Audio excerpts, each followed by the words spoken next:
Hello, friends, and welcome to the Purple Mountain Live.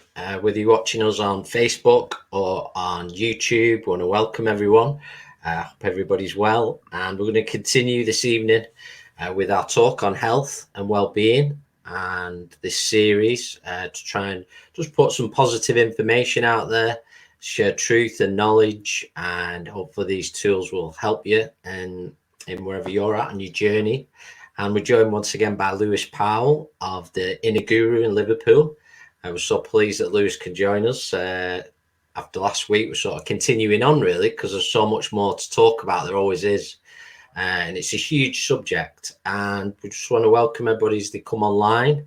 If you've got any questions at all during the course of the talk, just feel free and we'll go to the questions. You know, it's an interactive talk, so don't be shy.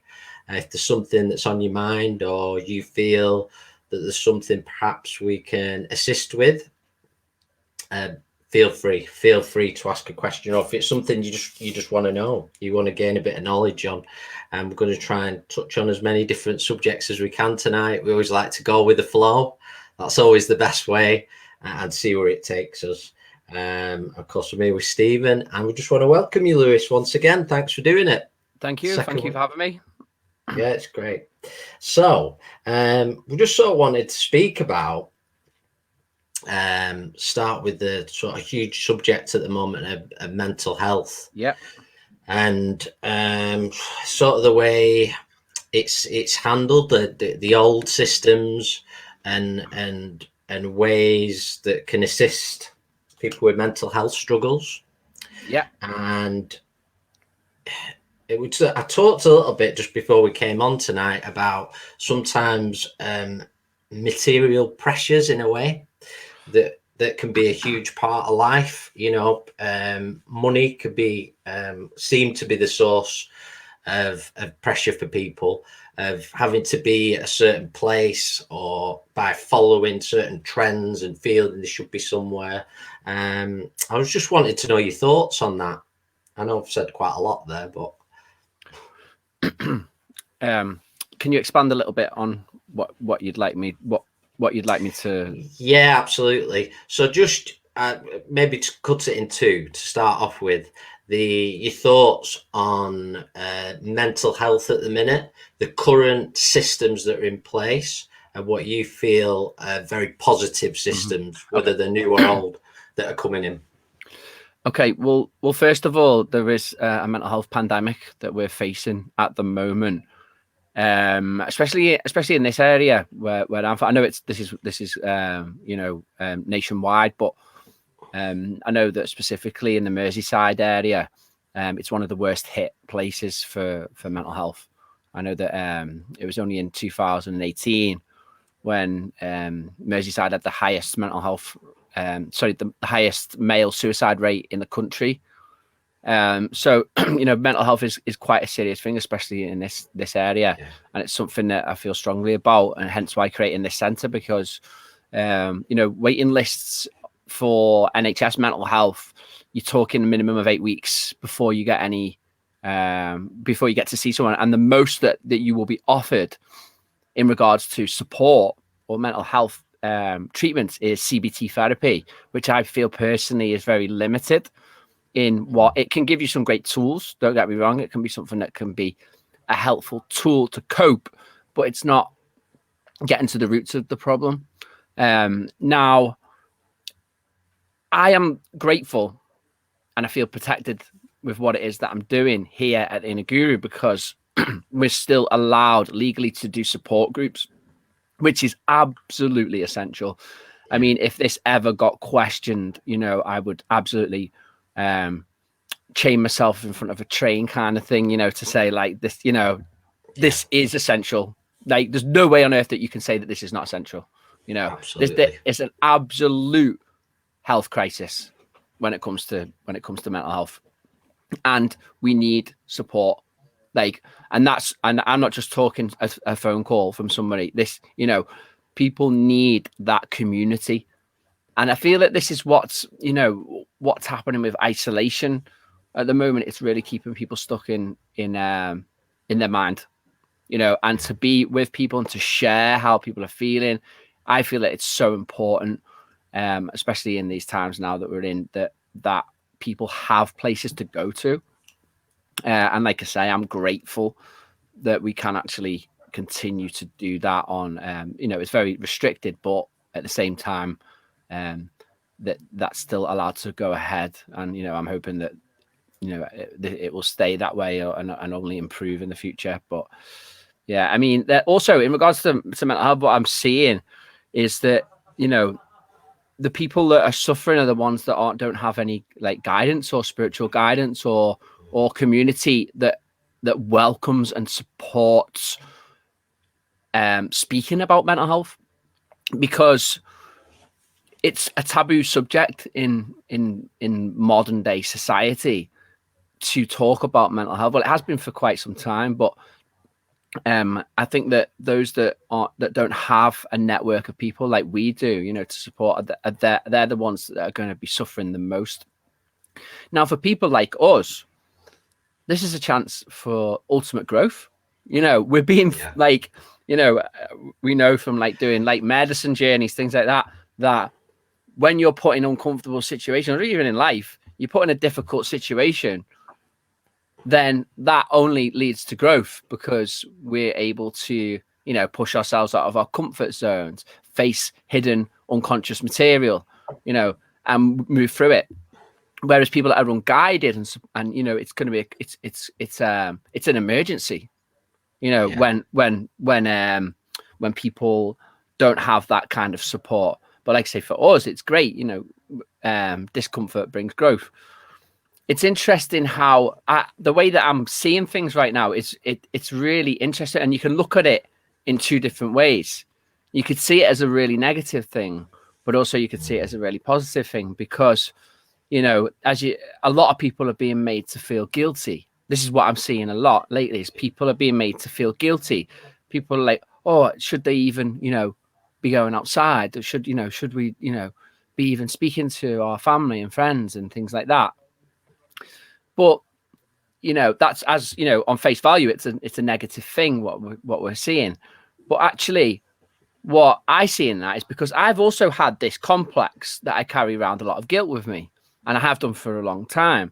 Now, putting in a situation where you're being made to feel guilty is like the ultimate opportunity for me to face my shadows, which is like this deep-rooted guilt that I've been carrying. So for me, it's a great opportunity for growth. But for those that aren't having that support, it's also can be a really destructive and negative experience for them. So also there is a deep wound that many people hold of abandonment, and isolation, and exactly the same thing. People are being forced to isolate now. Yeah. If when I did my shamanic training in the Amazon, we have to isolate for a long time, alone, working with certain plants, and that's seen as an initiation.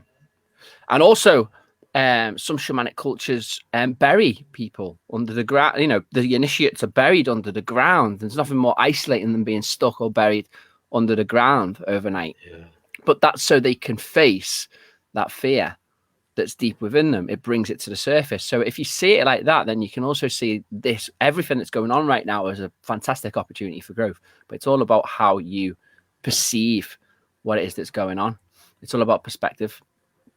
Yeah, absolutely. And perhaps a time to be, it's looking in the mirror or being shown the mirror.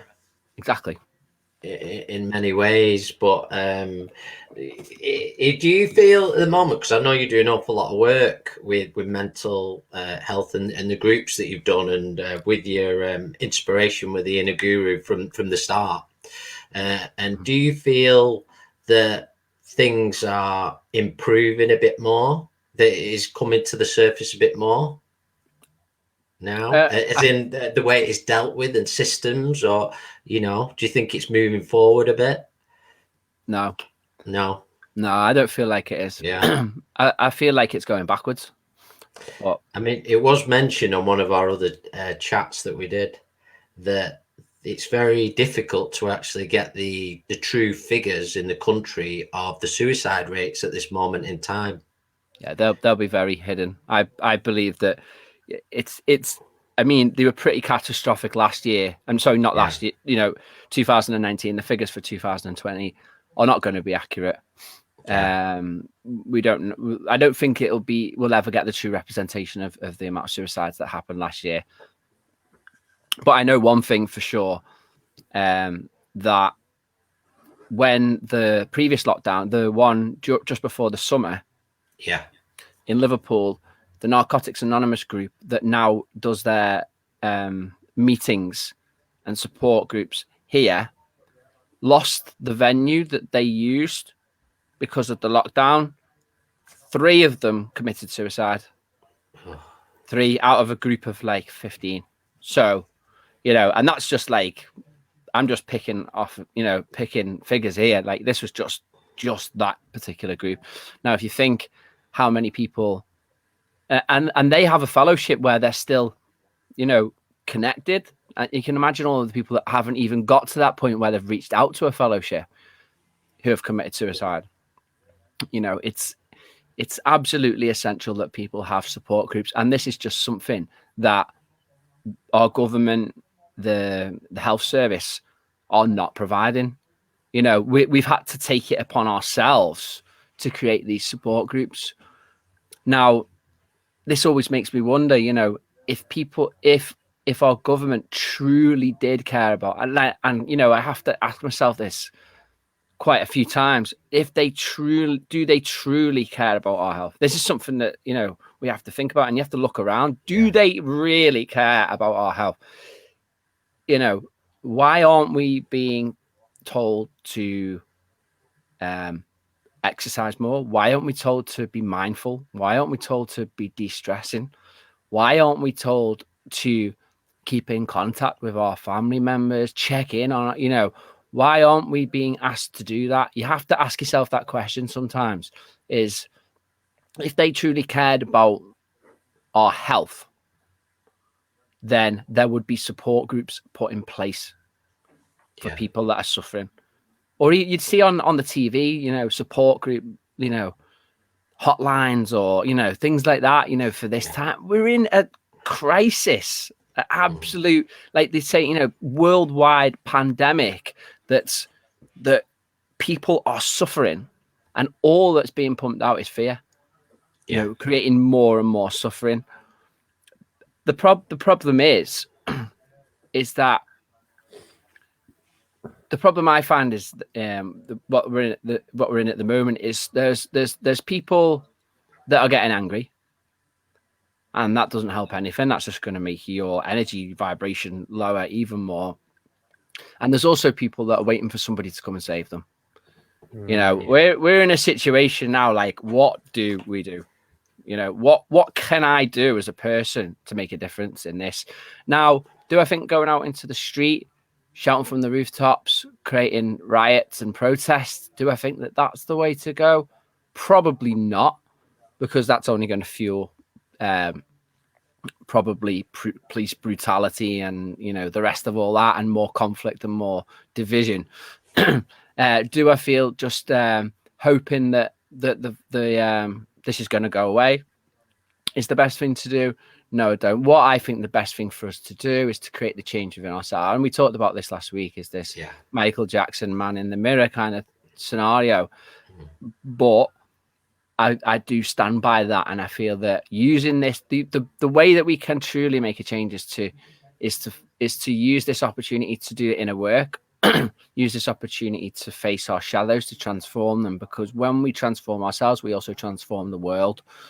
And I don't think that some magical, savior, Jesus resurrected, is going to come down and save us. I think the only people that are going to save or change things is us, and creating communities of connection and light and truth, doing exactly things like what we're doing, sharing the light, because the more people are listening to this truth, it'll lift them veils of illusion away. Do you think there'll be the way it's moving is that will be a natural course almost of centres and community groups outside of the system that will create something new as the old falls away naturally? Yeah, 100%. I mean, the momentum that's happening here is it's fantastic. It's overwhelming. It's beautiful that we've been able to continue this underground network of support. Yeah. And I feel that, if we, it's none of these like winds of illusion that are battering upon people's lives is affecting me at all. And I believe that's because we've created this place on a foundation of truth and good intention. And I think that that's the way forward. I think the only thing that's going to sustain itself, the only thing that is going to stay strong is the initiatives and the projects that have been based on truth and with good intention. Yeah. I feel like all the rest is just going to keep falling down. It's like a huge, tower in the tarot. Tower moment. Yeah. Yeah, but the tower is only the crumbling of things that aren't true. Yeah. And the when we do things with pure intention, it's like building, a monument out of marble or stone. It's not, like the pyramids, it's not going to go anywhere. It doesn't matter what weather comes, it's going to stay there. Whereas like, these buildings that they create nowadays, plasterboard walls and wood, they wouldn't last 10 years without maintenance. Yeah, that's very true. Very true. Yeah. And just one more thing I wanted to ask just before I'm going to hand over to Stephen is something I noticed the other day. I don't watch much TV, but it was sort of rolling on from something I was watching as I was working the other day. And it seems to go from this really strong fear stuff that's pushed out. And the next thing you're watching, there'll be some program on, like some kind of celebrity program where it's like nothing's happening at all, if that makes sense. It seems like one extreme to another. But what I'm getting to really is when we talk about triggers or people that might be feeling angry or they see something that they would see as injustice or this isn't right or I don't feel comfortable and I'm getting really angry and I'm getting triggered by it, or just a little bit. How would you advise somebody to work through that and with themselves? Yeah, it's interesting that you brought that up because it's something that had come to my mind this morning. Actually, I've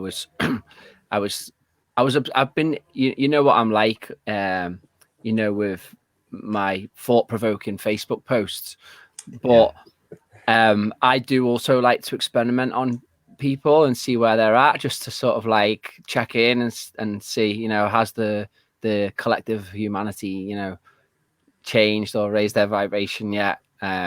Most of the time I'm disappointed when I'm observing newspaper article comments and things like that. I'm seeing that no, there's still quite a lot of division and quite a lot of anger getting spewed about.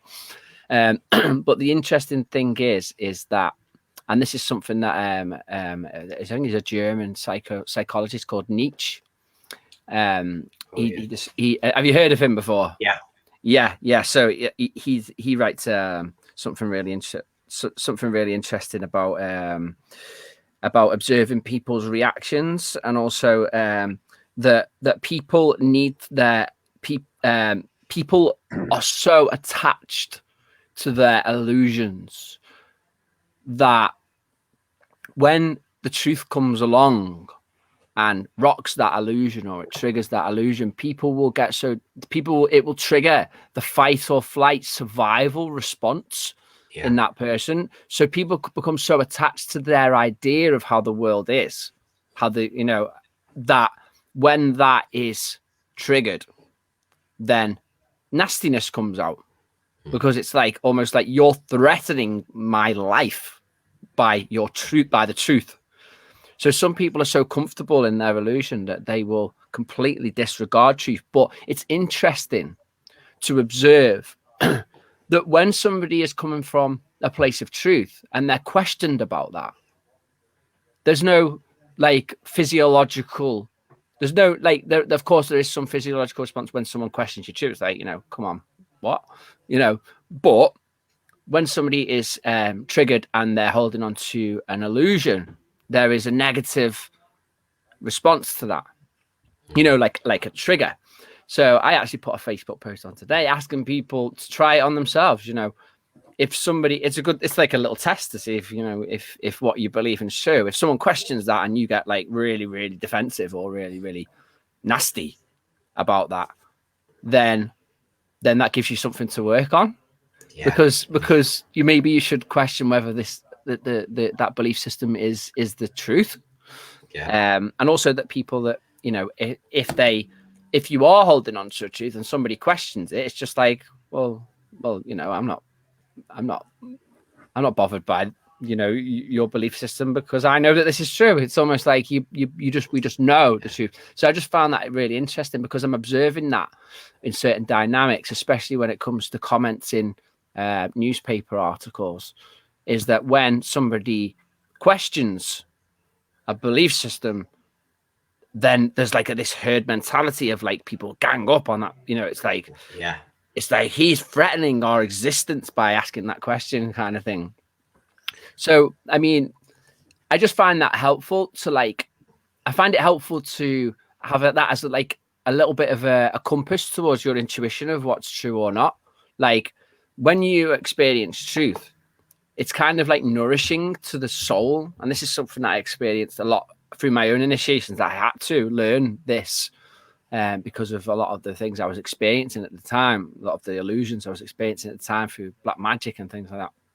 I had to learn how to decipher the difference between truth and illusion through my senses rather than deciphering that through logic. But I find that it's really interesting, and that Nietzsche describes how people's responses change when their illusionary beliefs are threatened in a certain way. So if somebody, like for me now, if somebody approaches me and with some a belief or challenges one of my beliefs, and I find myself to be like triggered or question it, I will use that as an opportunity to think, hang on a minute, maybe what it is that I'm holding on to is not true, and then be willing to let that go. So I think the best way to avoid suffering in the self is to just let go of any beliefs and be humble in the fact that maybe we're all wrong.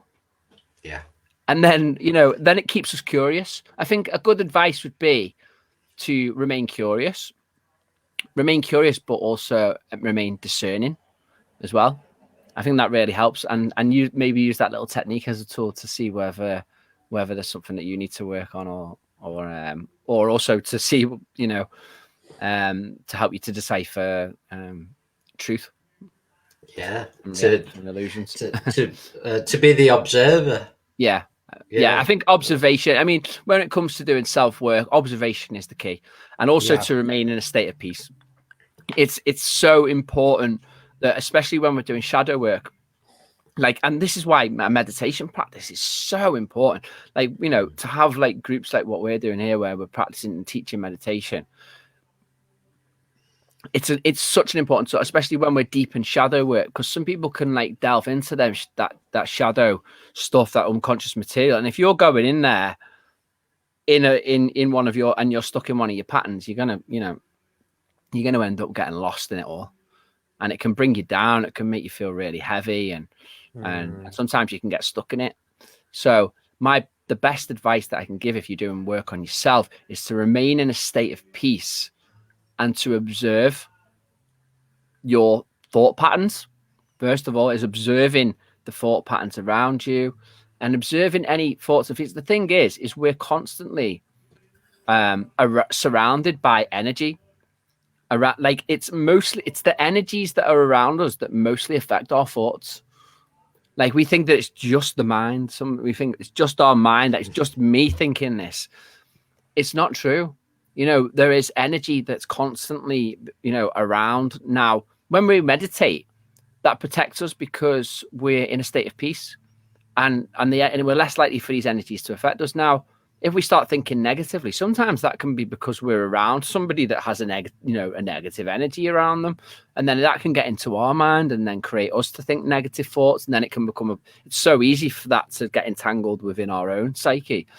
And this is something that's not really that understood or talked about in psychology either. This is purely like psychic, mystic, shamanic, however you want to call it. But in fact, it is the truth. And, you know, when there is all of this, like, you know, it's like sometimes when you'll watch the news or something like that, and it's like all this fear, it's like, whoa, you know, you can feel it's tangible, isn't it? It is tangible. You can feel it. And if that gets into you, that can cause problems. So I think constantly just being curious, observing will keep you protected and also in a state of peace. Yeah, absolutely. It's interesting that you said about you know, the different vibrations, and something we experienced today when we're out and about in a certain place. That you know, not letting that in, keeping that protection around you, being aware, keeping your boundaries. Yeah. And that doesn't mean you have to run away from people or anything. It's just you keeping it where it is, you know, and not letting it to sort of bleed into your energy and take on board anything. Yeah. So, Stephen, Exactly. just going to hand over to you.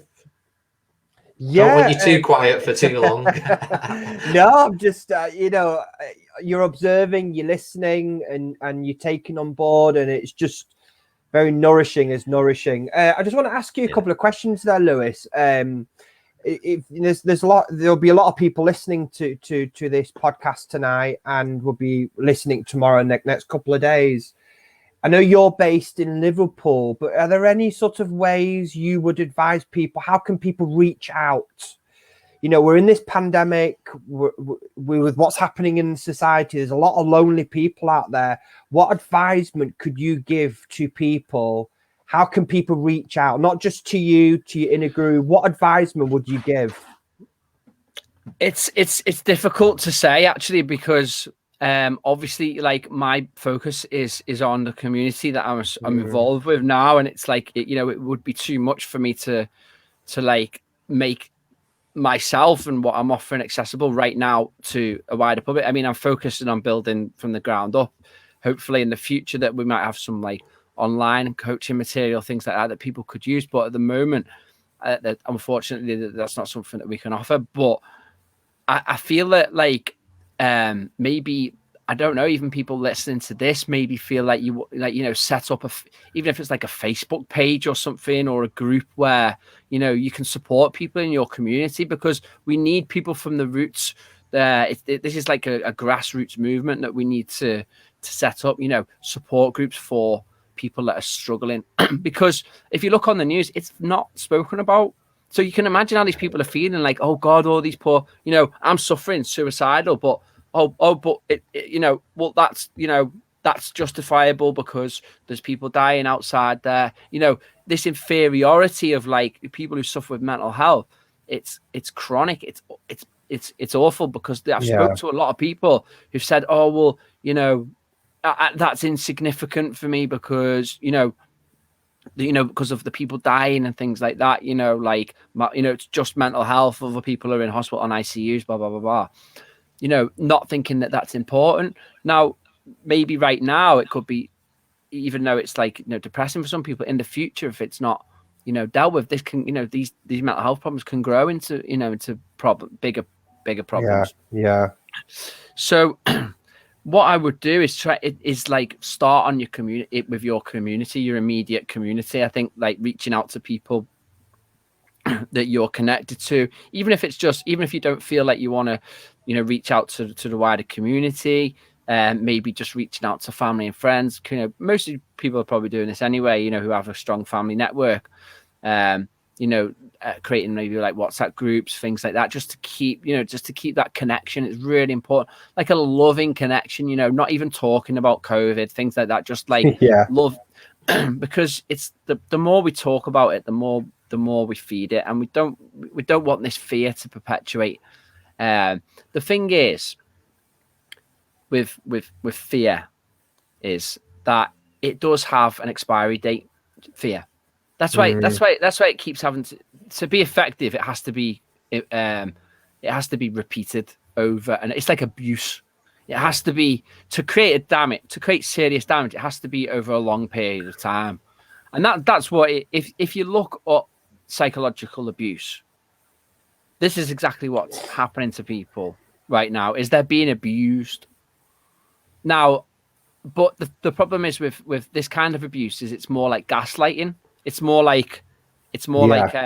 very covert abuse, which actually is the most common form of psychological abuse.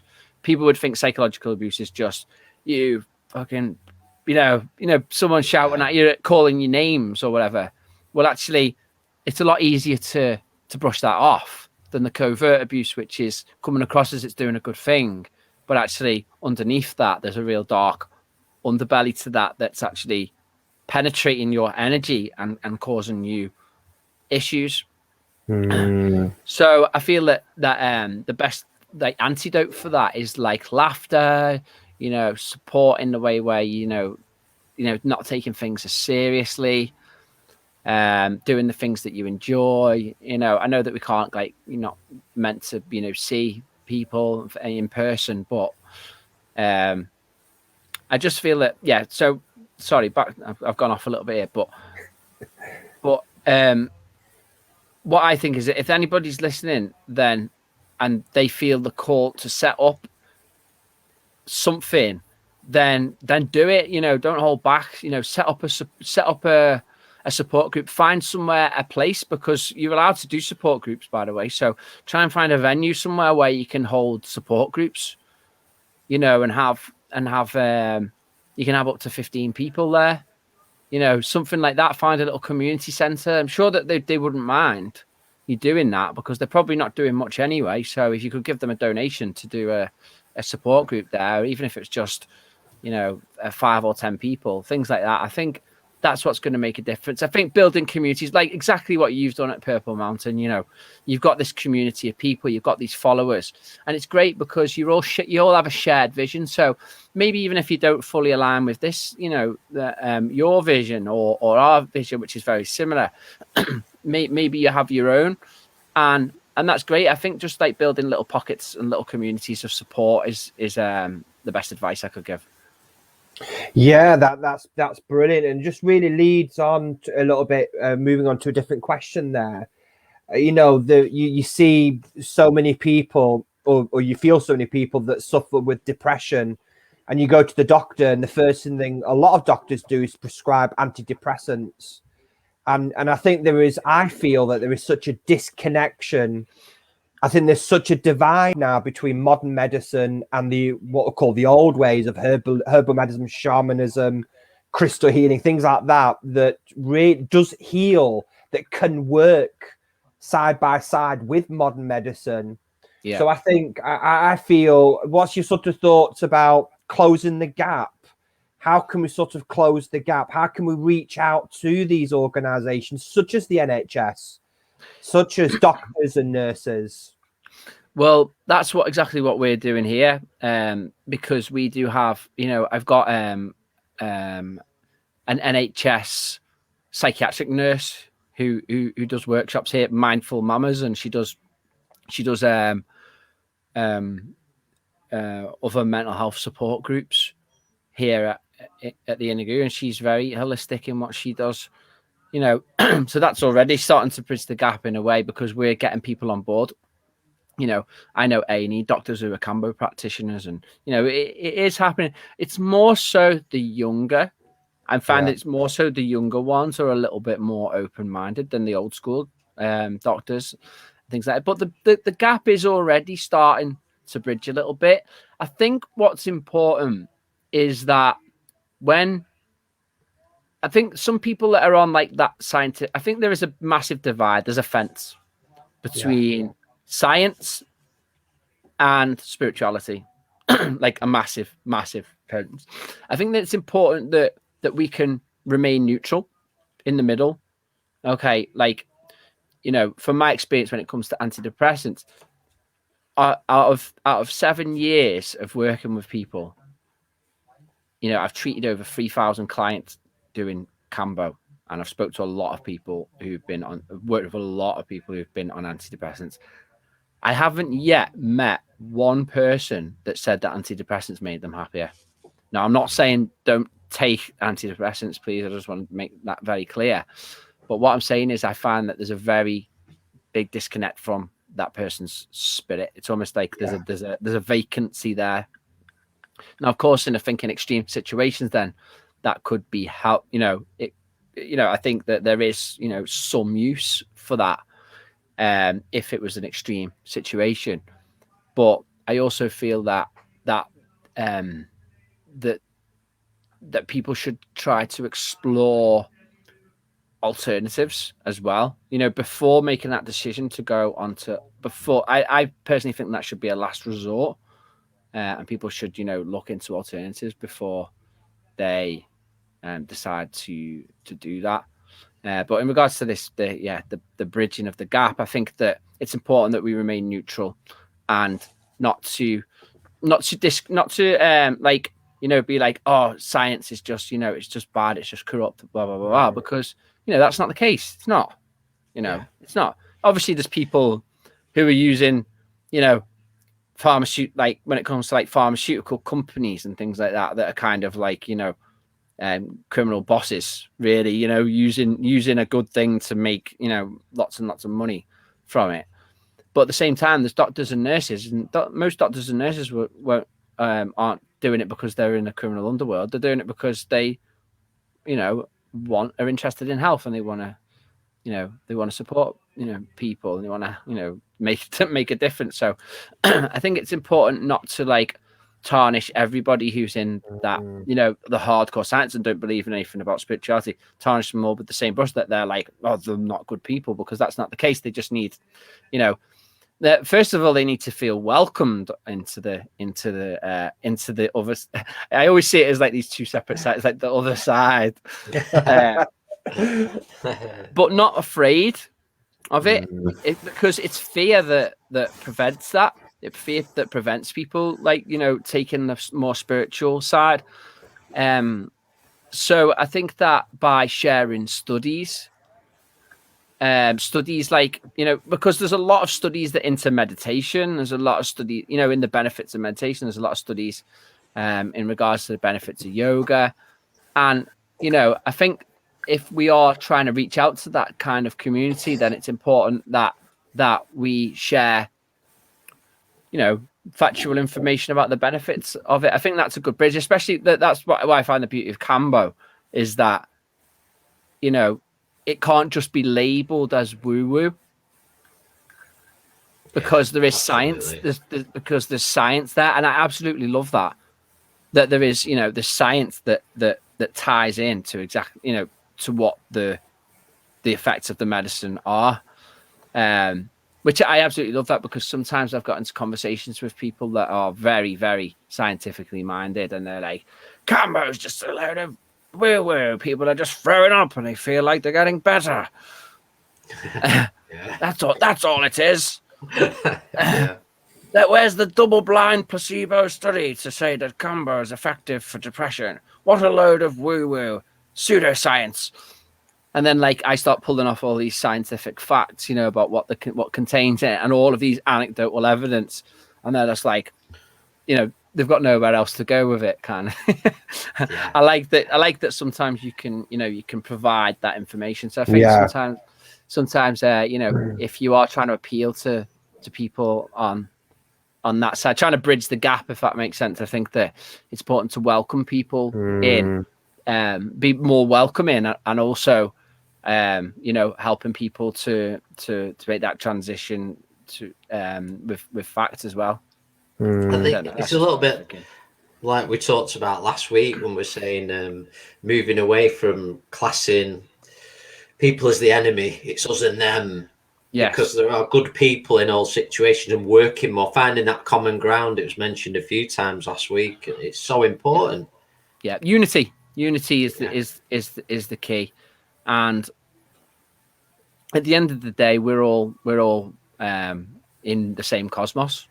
Yeah, we all came from the same stardust. We're not as different as what we perceive ourselves to be. And sometimes people are just a reflection of us. Sometimes the people that we perceive to be on the other side are just reflections of our own shadows as well. Yeah, can I just ask another quick question there that might lead up with anything which sort of inspired me? That I think, like you said in the beginning, Lewis, this pandemic has been a great opportunity, not just for people like us, but also for humanity. I see it as a positive thing, and I think it's like that big mirror that is showing up, and with humanity's not always like what we've seen. And I feel when it comes to health and well-being, that in a way, I'm not saying this in a judgment, society's become a victim society where, and we've taken lack of responsibility of our health and well-being. There's an expectation now that doctors, surgeons, consultants, GP, nurses heal me. And I think in a way we've disconnected ourselves. So what I'm trying to say is, even with politicians, and I know David Icke talked about, a lot of people talk about sovereignty, that do you think moving back to a little bit more basic, where in every community there will be centres, health and wellbeing centres, rather than having to have politicians and governments interfering into our health and well-being, that things will becoming a little bit more natural, if that makes sense? Yeah, I mean, that's a vision that I hold quite strongly, is that health would be self-governing, because I think that the influence from huge amounts of wealth, like, and this applies to politics as well, it's always good. There's always going to be corruption where there's huge amounts of money involved now, and what's quite worrying as well is about like the NHS kind of thing happening, because I can see where that's going. I'd probably find that in the next couple of years that the NHS is dismantled even more than it has been, and when it's in the hands of the corporate, it doesn't seem like it's going to get any better. But at the same time, the positives of that is that it will encourage more grassroots movement centres like this centre, your centre, because people aren't going to want to pay for private healthcare. Sorry, I'm getting a little bit of feedback here. Can you hear that? No, can't hear anything. Okay, yeah, it's gone now. Yeah, okay. So, so back to the question about. Sorry, just to touch on it, because it sort of follows up, because I know we spoke about last week, and I mentioned that sort of the governments don't need to be so involved in every part of our lives. So if we were to go to more, say, local systems, say you're talking about Liverpool, so areas would become a little bit like it used to be, and I suppose in a way more self-governing in areas, and local councils giving a little bit more input, because of course we're all the same, but different areas and understanding of where you are is important as well. Would you say? Yeah, 100%. Yeah, like I said, I think that things like, my vision for the future is that this kind of work, like shamanic healing and things like that, are incorporated into hospitals. Yeah, that's like, like an end vision, and that it's all integrated together. And I think that will happen eventually. I think we're a little bit of a way off from that yet, but I am holding that vision that we can incorporate all of it, because, just doing the work that I've done, I've experienced some miracles, that I think that a lot of health conditions that are treated in hospitals could be treated by, natural medicines. So I think that, I also have a vision as well that, there'll be a lot more funding into that and a lot more research in the future. And also, like you're saying about, local areas funding, I feel that is the direction that we're heading towards, and especially if the privatization of health services does happen, then I think that even though that is perceived as a negative thing, that it could be a positive thing, because it will drive more grassroots projects and health services that are created by the community. Just in the touching on the more spiritual, mystical, shamanic side, you find it interesting that a lot of people now seem to be stepping forward and saying, I have sort of reached the end of the line here, and this is what I feel drawn to that might help me. And I don't know if you know you do a lot of work with Kambo, which is a incredible medicine for so much. But have you experienced people that you've met like that who have more been drawn to the medicine? Yeah. And have found the other system where I've reached that wall basically. Yeah. Well, nearly every person that comes to see me now has said that they felt drawn. They don't know why. Yeah. Nearly. I mean, it's things for me now, and the clients that come to me, it's just so in flow. It's just so like, I'm even at the point now where I very rarely even need to ask people, you know, if they're. I always do send them, you know, contraindications, things like that. But it's almost like I attract people to come to see me. They know that they're going to be safe. I know that they're going to be safe. And they, you know, it's like just so fluid and so like, you know, spiritually assisted that that almost all the clients that come to me now are feeling this drawn towards the work. But like what you're saying about people feeling let down, that's also very common, is that people you know, are trying it as a last resort, but they have felt a call. Like you say, it's a call. And I think that I would never or encourage anybody to do any kind of shamanic healing practice without a genuine calling, because spirit will call you to do the work.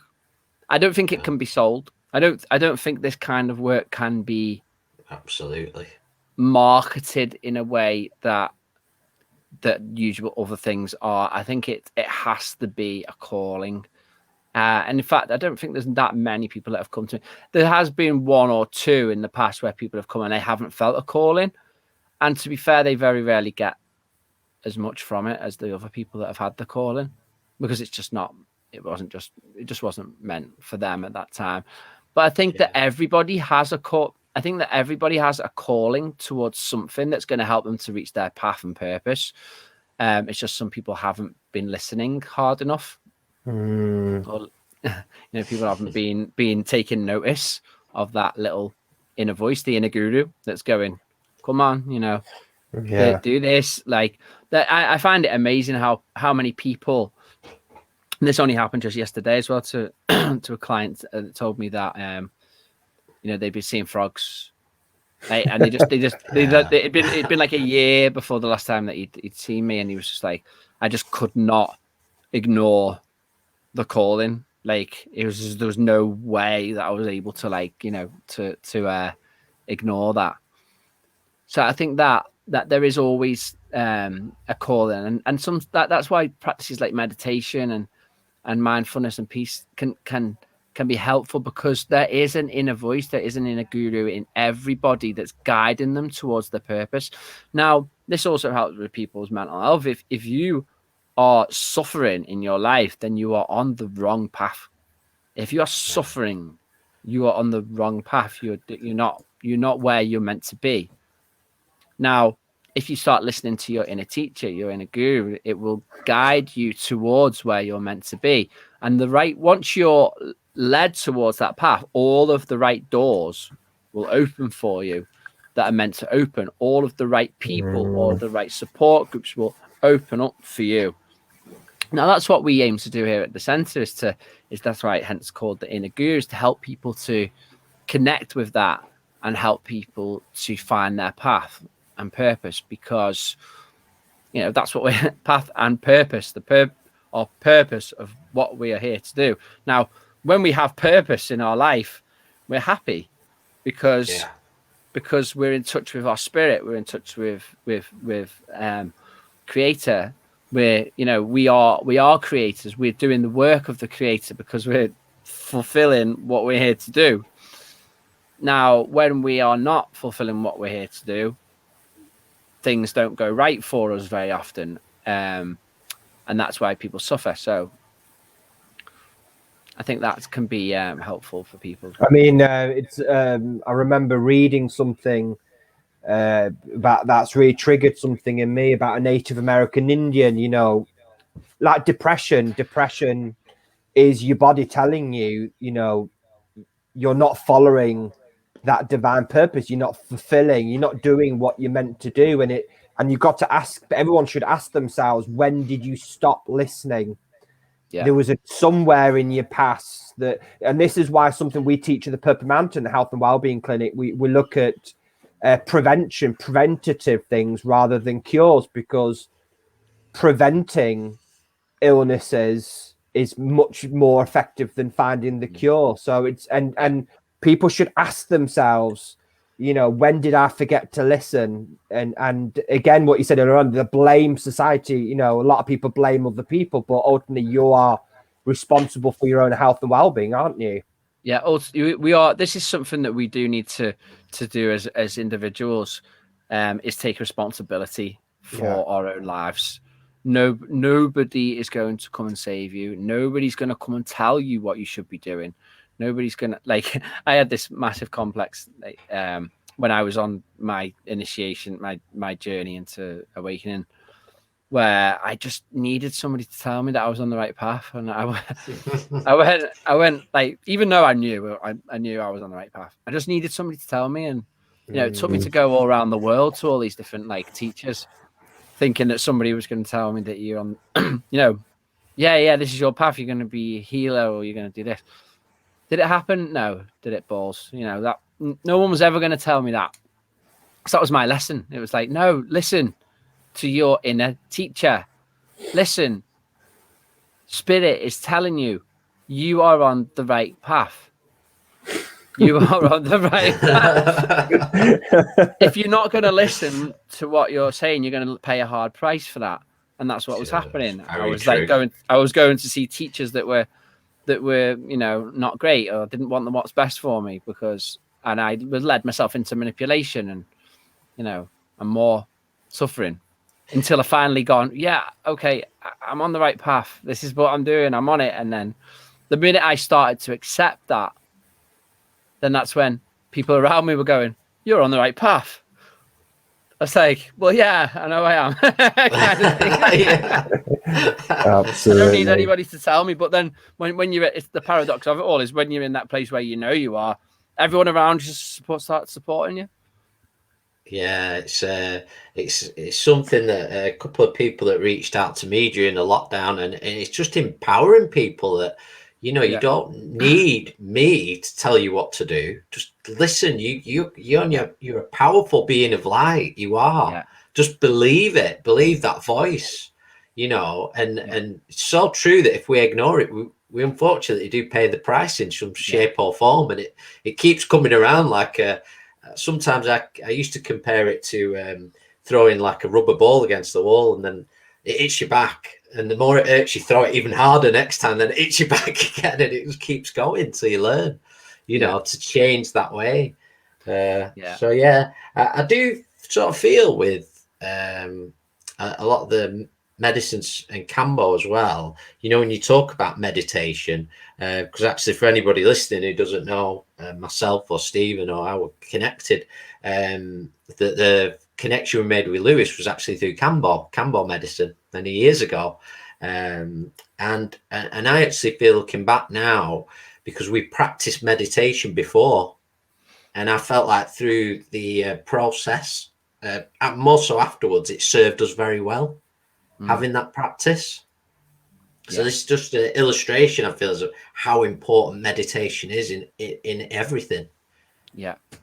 Meditation helps us to, the way I see it, especially for me going through like a spiritual crisis 4 years ago, where I was, you know, my mind was so fractured, and I was like, you know, seeing spirits and hear, you know, voices, and like, you know, intense, like, in a rude awakening, so to speak, you know, into nature of reality and spiritual realm. Like, it was so important for me to have like this knowledge of meditation, which I'd fortunately learned some of, not a lot of it, but I'd learned some techniques. and to develop like what I would call like a spiritual muscle. Like it's a discipline, because and I realized that there's so many energies, especially when I blasted my awareness like to pieces. I was like realizing that there's so much energy around me that like I have to develop this strength of mind, because it's my mind that's being affected by these energies that are around me. Now, the more I can focus and meditate and keep my mind strong, all of this stuff is just like training me. You know what I mean? It's almost like test. It's like, it's like, mental training really. And I find that without meditation, I probably would have been insane, or ended up on medication, or, stuck in a mental health hospital or something. So meditation is fantastic for everybody to learn. Fantastic. It's something that we promote in every aspect of every part of the work, incorporating prayer and meditation key. It is such a powerful tool to use. I promote it all the time in everything that I do. I do meditate, even with a lot of clients that we work with. Right, for stepping stone one, try to incorporate meditation in a daily practice before incorporating anything else, because it's such an easy tool to use as well when you've mastered it. It is. I also want to say about prayer, like the power of prayer, and something that is not taught very well, about prayer, is that some people are like, please, make this better. Okay, so I'm going to say, please don't do that. don't beg that things are going to, because you're sending out, we are the creator that we're praying to. We are the answer to what it is that we're praying for. Now, when we're praying, this is a good tip, actually. People have thanked me for this before, is to pray that whatever it is that you're praying for is already happening. Like praying, I'm so, I'm praying, I'm so grateful for the amazing things that are going to happen in humanity. Say it like that. If you're doing it from fear, it's like, if you're terrified and you're praying for help, what you're actually doing is you're sending out a negative sort of a lack. You're sending out a lack, and the universe only responds to what we are giving out. So if we are sending a prayer out of fear, like you're in lack, then what will happen to you is you will just receive more confirmation of that lack. So it actually can be less helpful to pray from fear. When you're ever praying, pray from love, pray from the heart. Like you can truly wish well for somebody. That's coming from the heart space. But if you're wishing well for somebody, don't wish well for them from the root, which is the fear. Don't come from it from a place of fear, like begging. Just be sending your positive intentions out through the heart. Yeah, it's like mantras. It's like mantras we learnt, where before you could say things like, I want to be happy, and you should change that to I am happy. Yeah. You're already happy. So it's your affirmations, your mantras, which is a form of meditation and prayer as well. Yes. Yeah. Well, we are the creators that we're praying. We're just the manifestations of the creator that we're praying to. So we already have that in us. So the prayer is just reinforcing that. Absolutely. So another reminder that we are, that to be conscious that we are all creators of our reality, and sometimes we can create unconsciously. When we're thinking negative thoughts or being fearful about situations, we're actually playing a part in creating that. So meditation can also help with that, because when we stay in a state of peace, then what we're sending out is peace. And and also the beliefs as well, beliefs that we hold. If we believe that the world is going to be apocalypse, we're going to enter into apocalypse, then unfortunately, whether that be for you or the people that also are aligned with that, what you're going to experience in your life is more than likely going to be apocalyptic. Now, if you believe that we're going to enter into a golden era, then we can all co-create that together. I actually feel that it'd be really good for us to do a group meditation at some point where we are, meditating and praying in the for a golden era. Wonderful. Because it is possible for us to do. Maybe we could even organize like a group, a huge group meditation. Yeah, that would be amazing. Brilliant. Because it is possible. The only thing that stops it from happening is just our beliefs. So if we can all align with that, then the ripples that are sent out would be, powerfully beneficial. Because once we all align with the truth, that we're all pure beings, then, and we can connect on that level, then it creates like a web that will push away the distortion, the illusion. So eventually all of that, it'll get to the point where the people who are holding illusion won't be able to sustain themselves in this reality anymore. And then, we can live a more, harmonious life together. Yeah. I think what's coming across really strong tonight's talk is intention, the power of intention. Yeah. So many things that have been spoken about. I just want to go back to one little thing when you mentioned about groups as well, and just say to everyone, in myself and Stephen, we did a few meditation circles online, like private Zoom groups.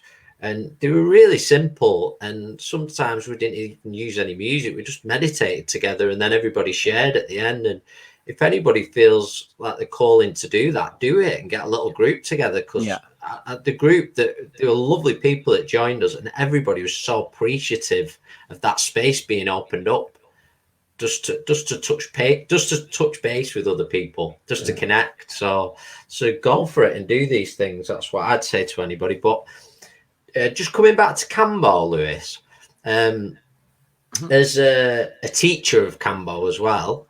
I know Stephen's completed the course as a practitioner in this last year. Do you feel it's very important to pass that knowledge on now? Or about Kambo, yeah, share about what it is. Yeah, as a teacher, I think that it's important that, like, it goes with the divine plan, and I feel that there is growth that's happening in regards to Kambo reaching out. I feel that it's important not to rush this process. I feel that there is the spirit of the frog has a plan of how it's going to do that, how it's going to reach out further. I think it's good that we talk about it and people ask questions about it, but I also think it's really important that people only do it if they feel a call to do it. So like what we were saying before, because like anything, when things reach a critical mass and so many people hear about it, then you're going to get infiltration in some way or another, whether that be rogue practitioners, people using unethical medicine, or people trying to give it to themselves without any proper training, things like that. So as much as I think that it's important for us to speak about it, I think it's also important that people only go for this medicine if they feel a genuine call, and only go to practitioners that they trust from a reliable association of practitioners. Absolutely. Yeah. Very, very. And everything has to come in its right time. I know that you connected, I'm sure you said before, you connected with a lot of people in Europe with Kambo and such. Yes. But would you see would it be sort of worldwide connection organization at one time? Yes. In the future? Yes, I do actually. I do feel that there will be a worldwide connection at some point. There is a worldwide association already called the IAKP, which I used to be a part of. And also my association that I've set up in the UK, which is spreading over quite a few practitioners now in the UK, called the KPA. The website's back online again now, which is good. So you can find a practitioner near you. Or I can assure you that all of the people that are trained through the KPA are trained well. They're trained. they operate ethically and safely as well, and that I've personally met all of these practitioners, so I can assure you that they are reliable in what it is that they're offering.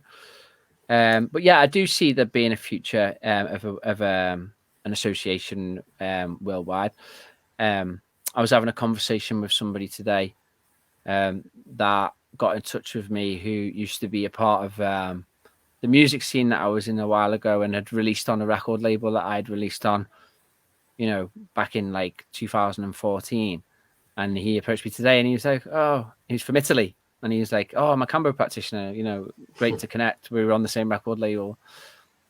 And we just got chatting today, which was really interesting. So yeah, who knows, there's bridges that can be made. And yeah, I think that potentially in the future, there could be some more things happening worldwide. 100%. Absolutely. Yeah, we'll post links for anybody interested in what we're talking about here. If you want to find more, we'll post it, so you'll be able to follow up. But just, it's interesting that you went on to music a little bit there, because I know, Lewis, that another huge passion of yours is music. And in terms of when we talk about mental health, spiritual discovery, all these areas, health and well-being, how beneficial do you feel music is, and how much has it guided you in your journey? Music is just the one of the most beautiful things in life that we can experience. Music medicine in itself. There's from like sound healing, like you guys do at your center and we do here. The healing power of sound. Absolutely. And also there is medicine in music. Sometimes people can be having a bad day, a good song comes on, it completely changes your day. Yeah. There's so much that music can bring into people's lives. Now I'm actually having visions now of conscious, when restrictions lifted, conscious more festivals, things like that, where we can have conscious music of all different types. We've even gone from having events where we've had sound healing, meditation, moving into conscious medicine music with live music being played, to full on techno rave music, all in one like fantastic compilation. That I think that there's so much space for, that can be done in a conscious way, and it doesn't have to be just lots of alcohol and lots of recklessness. It can be done in a controlled way, and I'm feeling like I'm holding that vision for the future as well, where the music scene can become more channeled in a conscious way, and being like almost like ritual, it's because that's what it is. When you look at like festivals and these big events that have been on, it's powerful. It's very, very, very powerful. And if you can imagine, the scale of Glastonbury, and imagine if it was all done in a completely conscious way, with that intention, with that prayer behind it, and this is my vision for the future, and I feel that would be so profound. To incorporate all of what we do and music together to create a new world in how people enjoy themselves as well. And music is a huge factor in people's lives about people enjoy themselves, concerts, gigs, festivals, things like that. Yeah, and I think that it's just that letting go, whether it's finding your own voice, or I know we talked a lot before about letting go with the dancing. People can be very self-conscious. Yeah. What will people think? Am I going to look silly? All these things come up. Yeah. And just really letting go and really not caring what anybody thinks. Just enjoying yourself. Yeah, exactly. And being free. It could be very liberating, I think, that. Yeah, definitely. Like there's things that that we've had on here in the past, ecstatic dance, which is an incredible way to just let go. Yeah. It's fantastic. People can just come, and then there's no judgment. You can just let go and dance. And it's so liberating to be able to do that. I remember the first time I ever did an ayahuasca retreat, and I was like, still like not like I was still like quite judgmental, like in a way, and I wasn't like quite open-minded as much as I am now, of course. But I remember like first going into this retreat, and everyone was like, people were dancing around, and they'd been there for a few days, and like, I could tell there's people that had been there before, or all wearing white, and I was like, what is this? This is just like some kind of crazy cult. Yeah. This is like the Jonestown massacre or something. Like, people were just like going crazy. The Wicker Man or something. yeah, exactly. And I was like, never would you catch me doing that. Yeah. And then like after a couple of days, I was like, listening to the music, and my body was like moving. I was like, oh, I feel like I could like get up and dance. And then this voice come over so strong, and it was like, don't do that. Imagine what so-and-so would say, or imagine what your friend would say if they seen you. They'd all be laughing at you. And this voice come over so strong. I'd never noticed it so like obviously before. And I was like, Jesus. I was like, wow, this voice has been like really holding me back from like doing what I wanted to do for a long time. And I had this like epiphany. A massive purge as well. And then I just got up and I just danced, and I was dancing for ages. And you know what? It was so liberating to do that. And also singing as well. Singing. Like I was on my Kambo training that I did years ago. I had never really sung before. So it was like, when was it? Well, it was about 7 years ago now. And I'd never sung, as far as I can remember. I think maybe when I was younger, I might have sung, in school or something, like, but not since then. And then, like, I was asked to make a song, and I was like, "Well," I thought, I'm not singing. I was just thinking, I can't do that. But then once I got into it and I started doing it, and like, even though I didn't think it sounded great at the time, I thought, oh my God, I've got a voice. I've got a voice. And then now I'm always singing. I'm singing, playing on guitar, making songs, and and it's liberating. And when I'm actually singing, I feel in my best. When I'm singing, I feel like it brings out your true nature, your soul, your spirit, and you feel really good after it as well. Yeah. We've done a few with the cacao ceremonies. We've done a few. And it's fantastic, and that's another fantastic medicine, and the dancing, and just and I feel fantastic after. All my aches and pains have gone. What I found interesting about cacao ceremonies before we started the Purple Mountain, we went out and experienced, as you should do, and that we saw people coming in and they might have aches or pains. It goes, well, I might be able to get up. I'll see how I go. And they're actually really going for it when they get up. And by the end, they're like, do you know that aches and pains? I might be feeling a bit of a bad back. It's sort of gone by the end of it. Like they've just let it go, and it's just gone, and shifted that energy. What I just wanted to ask, I know we're coming up to time a bit here, is about music, because I find it interesting that on our journeys, how certain songs can come to us, whether they find us or we find them, and they can stay with you for some time. So just wanted to know you've experienced that yourself, and what point and what it did for you. Well, my experiences with what you're saying there came when I was doing shamanic training in the Amazon, when I was working with certain plants, when you're dieting with these plants, the teacher plants, the spirit of that medicine, if it wants to stay with you, it will teach you a song. Now this isn't exactly what you were talking about, but it's similar. How this like melody would come, the melody would come, and it would keep coming, and I remember the first time it ever happened, there was like this little melody, and it was like a bit like a nursery rhyme, and I was thinking, oh my God, this is what they're talking about, like, and how plants give you echoes. I thought, I don't want this song. It's too childlike, too cheesy. If that makes sense. But it kept coming, and it stayed with me for most of the time when I was there. But whenever I was singing it in a ceremony, it would like this waves of like the plant would come over me, and it was like nourishing me, and I could see the images of the plant, and it was beautiful. And they call that in the Amazon and shamanic training Icaros. It's where when a plant will teach you a song, because you develop the relationship with it, and when you sing that song, that plant spirit will come. So that was an interesting experience I had with song.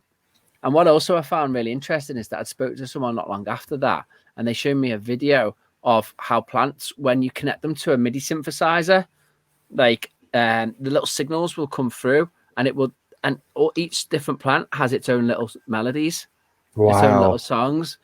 There's a fact that I find that really fascinating. But also what you're saying about like in a ceremony when a certain song will come to you, I find that happens to me with music. I feel like spirit gives us messages through music as well. Like sometimes like you might be like, going through a certain thing, in your life, and then you'll go in the radio, you turn the radio on, and then like this song will just like everything in the words, you've never even heard it in that way before, and then all of the words just resonate with you, and then it'll stay with you. So I think I think that music's also a great tool for spirits to communicate through as well. Mm-hmm. It's just if we're like picking up on it. Very much so, and I like you say, it's a message within itself, wherever it comes from. But I find myself a song, you could really resonate with the song so strongly, can feel it, and then it might last 2 or 3 weeks, and then it'll change, and then another song will come. I know you've experienced that a lot as well, Stephen. With different and it triggers as well. And I think even when you're running even a meditation class and you incorporate certain songs, or you're impressed to use certain songs, and spirit impressing you, like Lewis said, and it triggers in an emotion within the group, so spirit know where that vibration, that song, those words are needed. And it's just, again, that word listening, that training, that discipline, just listen to that intuitiveness, and spirit will guide you. And it's powerful. Music, prayer, and dancing is the most ancient forms of medicine in the world. Yeah, I like what you're saying about listening, because there's a very big difference between hearing something and listening. Like, and that also applies when you're having conversations with people as well. I think that listening is also like a muscle that you have to train. Like, because I catch myself doing it all the time. I'm like, oh, I'm not 100% present here. I'm not listening. I'm not listening properly, but it's like with songs as well. Sometimes we can just hear them in the background, but you're not listening. But then when there's something that you really do need to listen, sometimes spirit will be like, tune you into that, so you are actually listening. Absolutely. And you're not just hearing it. And the same goes for like when you're when you're looking at something, but are you seeing? There's a difference between looking at something and seeing something, or looking at somebody or seeing somebody. Yeah, it's a bit like when we use the term sort of spirit signs, or signs that sometimes we can think that they've just appeared, but the signs have always been there, but we might not have seen them. Or noticed them. Exactly. Yeah. So it's been really enjoyed speaking with you again, Lewis, tonight, and we hope everybody's enjoyed it. I know we've covered lots of subjects. I'm just looking at what we've been through tonight, and I hope somebody out there, you've been able to take some information from it. I know a couple of people are asking about Kambo. We will post links on this page, but also, as well as that, if you actually go on our YouTube channel, you'll be able to look at there's a couple of videos that Lewis has done with us where he's gone a bit deeper into the Kambo medicine and medicines, so you could actually trace back to that as well, and find some information on that. And just if anybody is wanting to know about your groups, how they would go get involved with that, how do they go about that in a guru? So all of the events that we have on are listed on our website, www.inner-guru.co.uk/events. So you can go onto the website. If you click on the events section, there'll be a list there of all of the different events that are on. Yeah, fantastic. And we'll post that. We'll post that link tonight. And so just thanks for everybody for joining us, and just stay true to yourself. And like we spoke about, and know that you've got an inner voice that you're a bright being inside, you know, and you've got the strength. You've got the strength to do it. And I just want to mention we've got a couple of interviews coming up in the coming weeks. We're going to be next Friday. We're going to be talking with Isla Schafer again, and when we talk about music, she's a ceremonial musician as well. So that's going to be interesting. So please catch that one. And yeah, we just want to thank everybody for joining us. Thanks for joining us again, Lewis, and for sharing your time and your truth with us. It's always appreciated. Thank you. Okay, so thanks a lot, everyone, and good night. Enjoy the rest of your night, whatever you're doing.